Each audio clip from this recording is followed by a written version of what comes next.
आज हम एक जानी मानी भारतीय आईटी ट्रेनिंग कंपनी जेटकिंग इन्फोट्रेन की बात कर रहे हैं। हाँ, जेटकिंग इन्फोट्रेन। और उनकी बिटकॉइन से जुड़ी एक काफी बड़ी योजना है। हमारे पास कुछ जानकारी है इस पर। बिल्कुल। तो चलिए देखते हैं कि ये कंपनी आखिर कर क्या रही है, क्यों कर रही है और इसका क्या मतलब हो सकता है। हाँ, इसको थोड़ा खोलते हैं। तो सबसे पहले जो मुख्य खबर है, जेटकिंग इन्फोट्रेन ने साल 2032 तक 21,000 बिटकॉइन जमा करने का एक बहुत बड़ा लक्ष्य रखा है। 21,000 बिटकॉइन, ये तो काफी महत्वाकांक्षी लक्ष्य है। हाँ, और ये जानकारी कंपनी के जॉइंट मैनेजिंग डायरेक्टर और सीएफओ सिद्धार्थ भरवानी ने दी है। फिलहाल उनके पास लगभग 23 बिटकॉइन है। अच्छा, तो शुरुआत हो चुकी है 23 बिटकॉइन से, लेकिन 21,000 तक का सफर लंबा है। बिल्कुल। यहाँ दिलचस्प बात यह है कि उनकी रणनीति क्या है इसे पाने की। वो इसे daily buy at any price कह रहे हैं, मतलब DBAP. Daily buy at any price, इसका मतलब क्या हुआ? इसका मतलब यह है कि वो रोजाना जो भी उनके बिजनेस ऑपरेशन से कैश बचता है उससे बिटकॉइन खरीद रहे हैं। रोजाना, कीमत देखे बिना। हाँ, कीमत देखे बिना। उनका फोकस लंबी अवधि के मूल्य पर है, ना कि रोज के बाजार के उतार चढ़ाव पर। वो मानते हैं कि लंबे समय में कीमत बढ़ेगी ही। अच्छा, ये तो काफी अलग सोच है। आमतौर पर तो लोग कीमत देखकर ही खरीदते बेचते हैं। सही कहा, ये पारंपरिक निवेश से हटकर है, पर उनका विश्वास शायद बिटकॉइन की लॉन्ग टर्म वैल्यू पर बहुत ज्यादा है। और बात यहीं खत्म नहीं होती।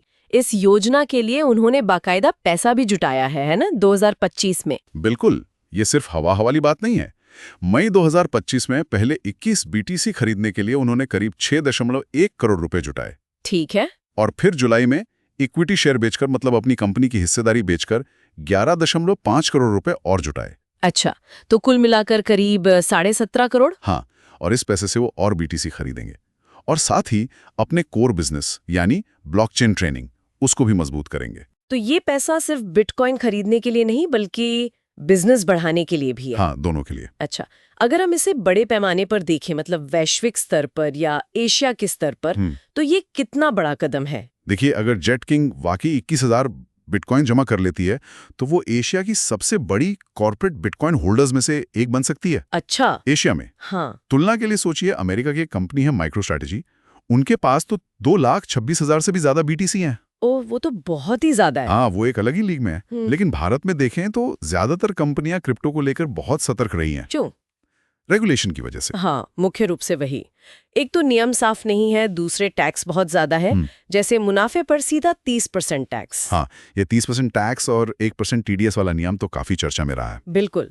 तो इस माहौल में जेटकिंग का ये कदम काफी बोल्ड है, काफी अलग है। लेकिन क्या इसमें जोखिम नहीं है? आपने रेगुलेशन की बात की।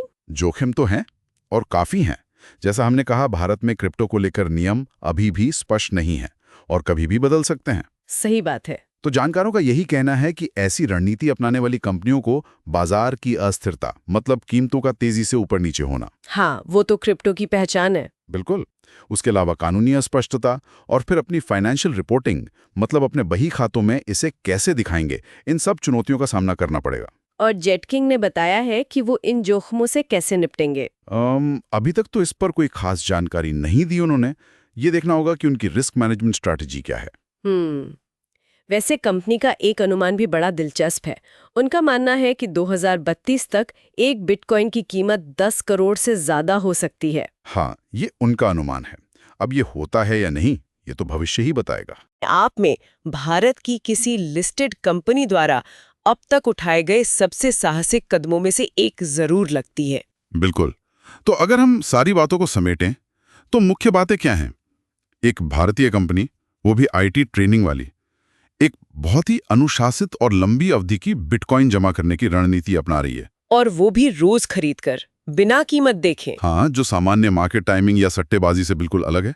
और ये सब भारत के मुश्किल रेगुलेटरी और टैक्स माहौल के बावजूद हो रहा है। तो ये एक तरह से कॉर्पोरेट जगत के लिए एक नया रास्ता दिखा सकता है। ये एक महत्वपूर्ण सवाल जरूर खड़ा करता है कि कंपनियां भविष्य में अपनी संपत्ति, खासकर डिजिटल संपत्ति का मैनेजमेंट कैसे कर सकती हैं। तो इसका मतलब ये हुआ कि कुछ कंपनियां तो कम से कम अब डिजिटल संपत्ति को सिर्फ शॉर्ट टर्म गेन के लिए नहीं देख रही। सही, बल्कि अपनी लंबी अवधि की रणनीति का एक हिस्सा मान रही हैं। ये केस स्टडी बन सकता है कि कैसे मुश्किल रेगुलेटरी माहौल में भी कॉर्पोरेट स्ट्रैटेजी में क्रिप्टो को इंटीग्रेट किया जा सकता है। सोचने वाली बात है। हाँ, और जाते जाते एक सवाल छोड़ जाते हैं सोचने के लिए। जरूर। जेटकिंग का ये कदम, जिसमें जोखिम और अनिश्चितता दोनों शामिल हैं, इसे देखते हुए क्या लगता है दूसरी भारतीय कंपनियां शायद किस चीज का इंतजार कर रही होंगी ऐसा ही कुछ करने से पहले? या फिर क्या ये कदम ही वो चिंगारी साबित होगा जो भारत में कॉरपोरेट सेक्टर में क्रिप्टो अपनाने की पूरी बहस को एक नई दिशा देगा? बिल्कुल, ये देखने वाली बात होगी।